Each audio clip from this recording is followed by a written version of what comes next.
శ్రీమాత్రే నమః. పాల్గొన మాసంలో వచ్చే పౌర్ణమిని లక్ష్మీదేవి జయంతిగా పాటిస్తూ ఉంటాము. ప్రతి మానవుడు కాంక్షించేది లక్ష్మీదేవి కృపే కదా.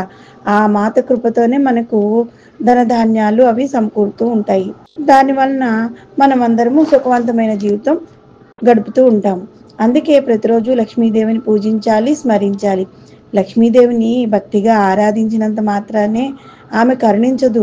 మనం నివసించే ప్రాంతాలని, ప్రదేశాలని ప్రతిరోజు శుభ్రంగా ఉంచుకుని, ఇంటి ముందు ముగ్గులు వేసుకుని, సాంప్రదాయాన్ని పాటించే వారికి మాత్రమే ఆ తల్లి యొక్క కటాక్షం లభిస్తుంది.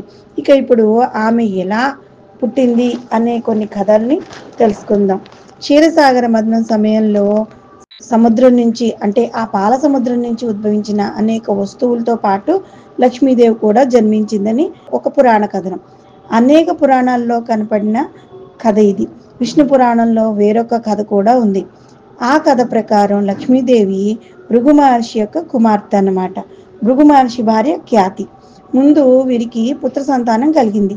కానీ పుత్రిక కోసం వారు జగన్మాతను ప్రార్థిస్తూ ఖ్యాతి చేసిన తప ఫలమే లక్ష్మీదేవి.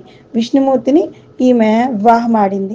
లక్ష్మీదేవి కటాక్షం కోసం చేయవలసిన పూజలు, చదవవలసిన మంత్రాల గురించి పురాణాల్లో చాలా చోట్ల అనేక కథలు ఉన్నాయి. శంకరాచార్యుల వారు లక్ష్మీదేవిని ప్రసన్నం చేసుకునేందుకు గాను కనకదారాస్తవం పఠించాడని, అప్పుడు లక్ష్మీదేవి ఆయన్ను కరుణించి బంగారు వర్షం కురిపించిందని ఒక గాథ కూడా ఉంది. ఇలా ఎన్నో కథలు ఉన్నాయి. అపరిశుభ్రంగా ఉండే ఇళ్లల్లోనూ ప్రదేశాల్లోనూ లక్ష్మీదేవి నివసించదని పురాణాలు చెప్తున్నాయి.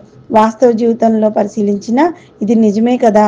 అందుకే లక్ష్మీదేవి జయంతి రోజున కేవలం భక్తి శ్రద్ధలతో పూజ చేసి సరిపెట్టుకోకుండా నిత్యం మనం ఉండే ఇళ్లను, పరిసరాలను పరిశుభ్రంగా ఉంచుకుందాం.